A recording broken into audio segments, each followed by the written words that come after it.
Good morning everyone. So for today's video nga ay samahan nyo muna ako magpansit dito sa may Caitlin's and Car Wash Pansiteria dito sa may Katagaman, Pardo. So habang papakarwash tayo, tara doon magpansit.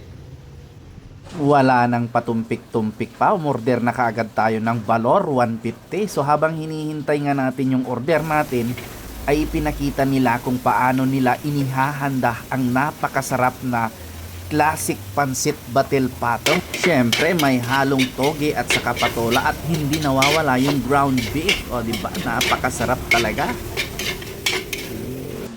Habang prepare nga nila yung pansit natin, ay puntahan muna natin ang kanilang car wash. Ayan, perfect na perfect kung meron kang service. Habang nagpapansit ka, pwede kang magpa-car wash ng iyong sasakyan, motor, ganyan. Ang kagandahan dito sa kanilang car wash, mura lang pero malinis ang kalalabasan. So ayan na nga guys, tapos na nilang niluto at kanilang i-prepare na. Nilagay na sa plato at hinaluan na rin ng mga toppings. At syempre may Shanghai, yung Valor 150, ang sarap-sarap talaga. At syempre meron ding karahay yan. At ayan na nga guys, isi-serve na po ang ating pansit batil patong. Sila po pala yung may-ari, si Ma'am Caitlin at si Sir.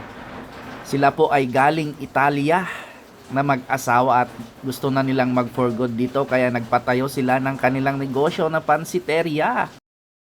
Hello guys, dito pala tayo dito sa may Caitlin's Pansiteria dito sa may Katagaman. Kasama natin si Sir Andy Bides at saka si Sir Franz Photography at saka si Idol Sir Kenneth. Ayan, 150. May Shanghai, ang daming karahay. Ayan, tapos may karabif. May gulay din. Ayan, first bite.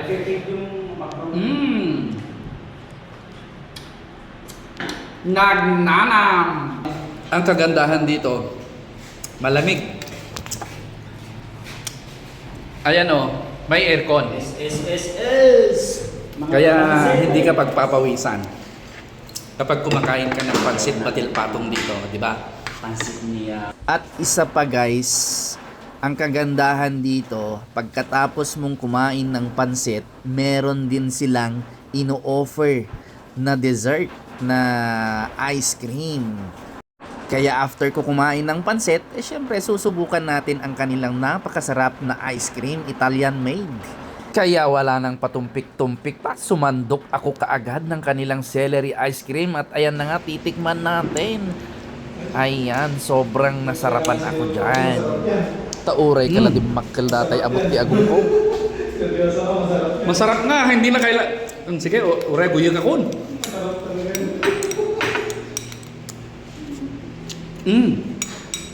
So pagkatapos nga nating kumain ng ice cream at saka pansit, ay binalikan na natin kaagad ang ating sasakyan at ayan ang kinalabasan ng kanilang car wash. Napakalinis. Parang naging bago yung lumang karag-karag na sasakyan ko. Kaya guys, ano bang inaantay nyo? Pumunta na kayo rin sa Caitlin Classic Pansiteria and Authentic Italian Cuisine. Dito lang sa Katagaman, Pardo.